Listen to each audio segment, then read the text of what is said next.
Shalom Bapak Ibu Saudara.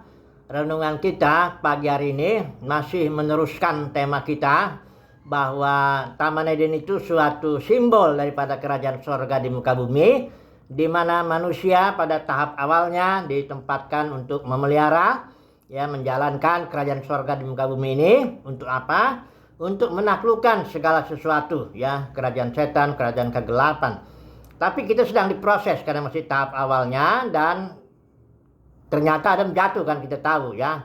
Nah, ketika Adam jatuh, ini yang kita membaca saat ini, bahwa bumi atau tanah ini dikutuk ya. Mari kita baca dulu Kejadian 3 ayat 17 sampai 19 ya.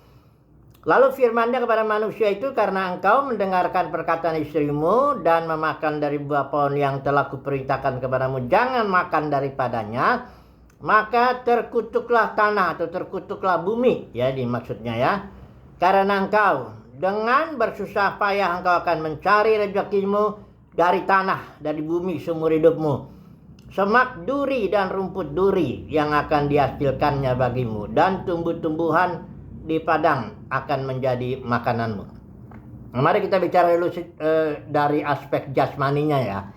Memang sekarang ini bumi ini sudah semak duri dan rumput duri itu tumbuh terus ya. Ini pengertiannya luas ya. Artinya orang menjadi susah mencari makan di muka bumi ini ya.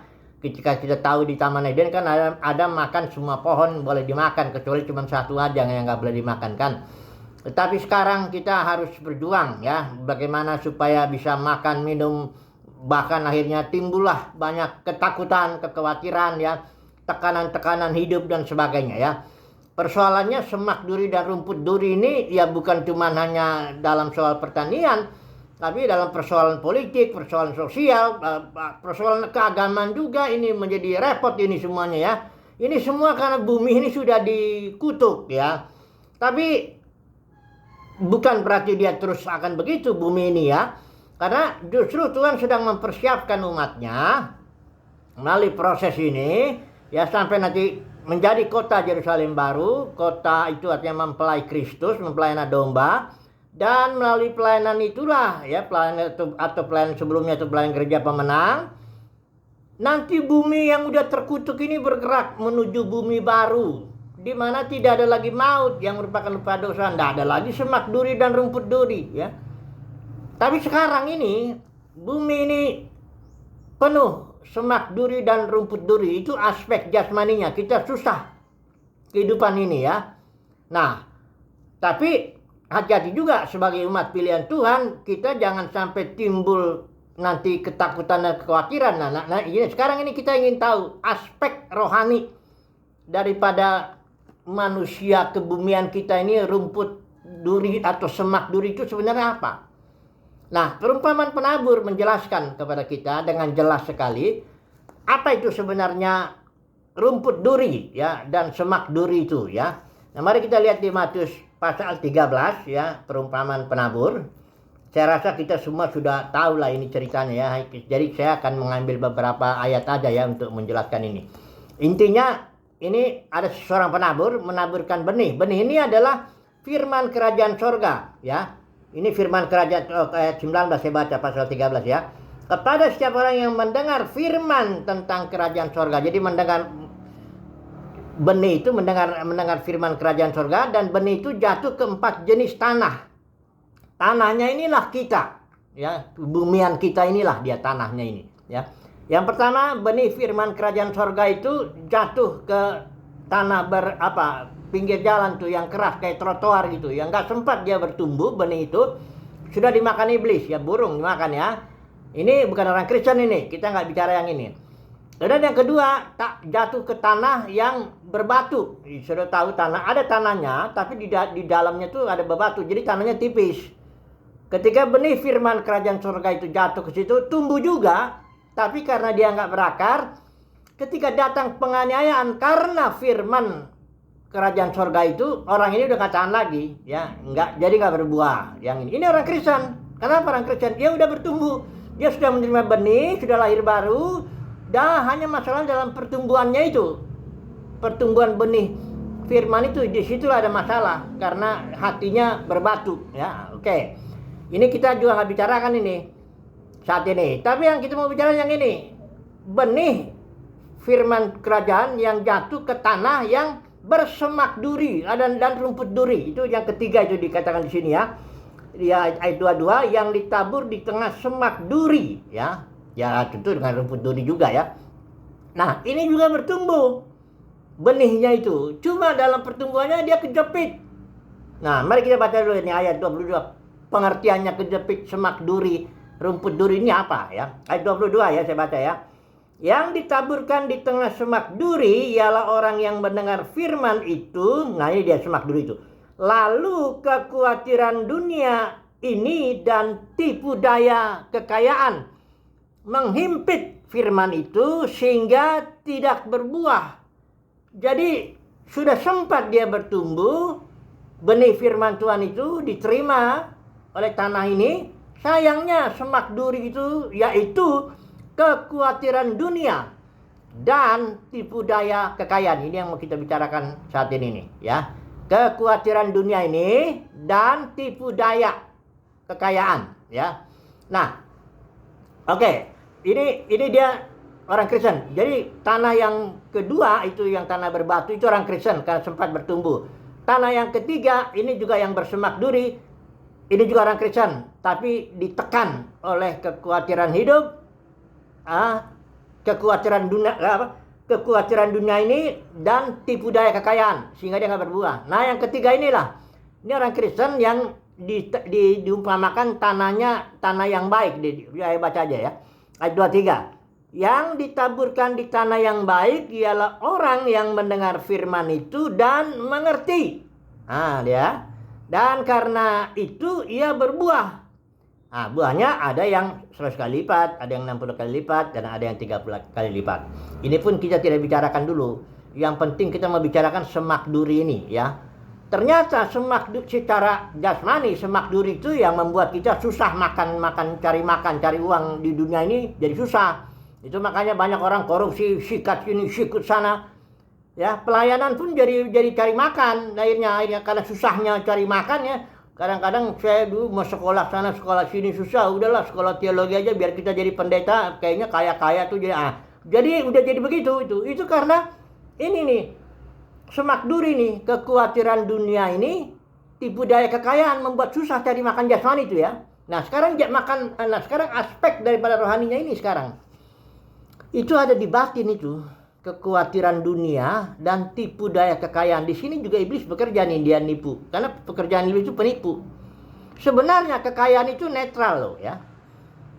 Orang kalau misalnya dia bekerja semangat ya, atau dia mendapat sesuatu berkat dari Tuhan, dia kaya, itu sebenarnya menjadi kaya itu tidak apa-apa.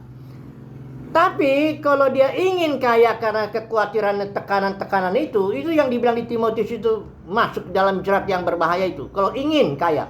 Tapi kalau seorang bekerja dan dia tiba-tiba menjadi kaya, ya enggak masalah. Ingat ya, kekayaan itu netral, tapi tipu dayanya ini. Ya, iblis menipunya begini, kalau engkau kaya, engkau pasti bahagia. Kalau engkau kaya, engkau pasti dihormati orang. Emang benar sih, ada benar juga. Jadi orang kejebak. Akhirnya dia menyimpang dari iman. Mengejar uang itu. Ya. Nah ini dalam pelayanan juga sekarang udah deh kita persempit dulu persoalan. Kita nggak bicara dulu dalam soal dunia bisnis ya, dunia politik, ekonomi yang bagaimana, itu udahlah kita sempitkan dulu dalam dunia kekristenan ya. Dalam dunia kekristenan ini bedanya, saya mau jelasin dulu bedanya gereja mula-mula dengan dunia kekristenan. Itu soal uangnya ya. Memang banyak soal ajaran Jebel Bileam Nikolaus, tapi itu semua Jebel Bileam Nikolaus itu terkait dengan uang ya. Makanya Yesus nggak bandingkan dirinya dengan siapa-siapa, dia bandingkan dirinya dengan mamon, kekayaan. Nggak ada seorang pun yang bisa menjadi menjadi dua tuan, punya dua tuan ya. Ya kalau dia hamba mamon, ya hamba mamon. Kalau dia hamba Tuhan, ya hamba Tuhan. Nggak boleh hamba Tuhan tapi diberkati kok. Mamon, jangan ngomong-ngomong itu deh. Pokoknya Tuhan Yesus tegas itu dia. Kalau kau jadi hamba Tuhan, ya hamba Tuhan. Kalau hamba mamon, ya hamba mamon. Nah, dunia gereja mula-mula ini bedanya uangnya ini. Kalau uang di gereja mula-mula itu dibagi-bagikan rata untuk orang-orang miskin. Petrus, Paulus, apa semuanya itu bukan dia yang utama itu dikasih makan. Itu pekerjaan pelayanan. Kalau gereja mula-mula itu pelayannya itu bukan profesi. Kalau dalam kekristenan, ini profesi nih. Sudah diputar dengan ajaran Bileam sedemikian sehingga jadi dagang nih para pemimpin agama nih. Ya, dia dagangkan firman itu, dia dagangkan pengetahuan teologinya, dia dagangkan semua jasanya semua. Dagang itu nggak harus jual barang ya, jual jasa. Jasa-jasanya dia dalam melayani itu dapat gaji dia. Emang sistemnya sudah bikin begitu, ya. Sehingga bisa menjadi kaya dia bekerja di dalam dunia kekristenan. Bisa menjadi sangat kaya sekali. Bisa membangun gedung misalnya 200 miliar, dia bisa 1,5 triliun. Kumpul dari uang, dari hasil dia jasa jual firman itu. Nah ini nggak ada ini di dalam gereja mula-mula. Ini hamba mamon ini semua ini. Dan ajaran-ajarannya tambah lagi. Ajaran persepuluhan lah, buat sulung lagi. Ya Pak Niko itu ya. Gaji setengah bulan Januari setor ke sini. Gila itu kan. Tapi itu dipercaya, ini karena memang dalam kekristenan itu sudah menjadi ajaran Bileam itu. Dan domba-domba yang lugu, yang cupu-cupu ini, yang culun-culun ini ya dia pikir itu dari Tuhan. Padahal itu dari gereja mula-mula itu nggak begitu. Petrus setelah berkhotbah 3.000 orang bertobat, dia bilang emas dan perak nggak ada padaku. Dia nggak ajarin tuh persepuluhan, buat sulung apa lagi macam. Itu bedanya ya, saudara bisa tahu ya bedanya gereja mula-mula dengan dunia kekristenan. Duit itu aja, udah. Dan kalau orang sudah hamba mamon, tidak bisa lagi jadi hamba Tuhan. Ya, itu sudah jelas itu ya. Kenapa orang mau jadi hamba mamon? Yaitu kekhawatiran dunia dan tipu daya kekayaan. Di dalam batin itu, makanya soal kita ini hamba Tuhan atau hamba mamon, batin kita ini gimana? Apakah di batin kita ini penuh kekhawatiran dunia ini dan tipu daya kekayaan atau tidak? Itu persoalannya, ya. Kalau sudah penuh dengan semak duri itu ya, rumput duri, kekhawatiran dunia, tipu daya kekayaan, akan kita jalan, dunia kekristenan membuka jalan itu. Untuk saudara bisa menjadi profesi, saudara jual jasa saudara, bagi firman Tuhan bayar, jual buku bayar, jual, semuanya dagang saudara bisa. Dan itu sudah dibenarkan oleh ajaran Bileam. Ya, itu bukan hamba Tuhan tuh, hamba mamon. Udah jelas itu, nggak usah tapi nanti kalau sekarang belum jelas karena Tuhan tetap berkati dunia kekristenan. Nantilah di hari pengadilan Kristus, disitulah Tuhan Yesus jelaskan yang mana hambaku, yang mana yang bukan, yang mana hamba Tuhan, mana hamba mamon. Sebenarnya sih sebetulnya gampang, tapi ya udahlah kita serahkan ke penghakiman kepada Tuhan. Nah, sebagai ayat penutup, saya mau sampaikan satu ayat ini. Ini tentang kekhawatiran juga ini, Lukas pasal 12 ya. Hal kekhawatiran sama ini ya, yang ajarannya sudah tahu lah kekhawatiran itu, jangan khawatir ya. Burung di udara apa semuanya, bunga bangun itu dipelihara. Tapi ayat yang 32 ini, ya setelah ayat 31 cari dulu kerajaan sorga ya, nanti yang lain itu ditambahkan. Ayat 32, janganlah takut hai kamu kawanan kecil, karena Bapamu telah berkenan memberikan kamu kerajaan itu.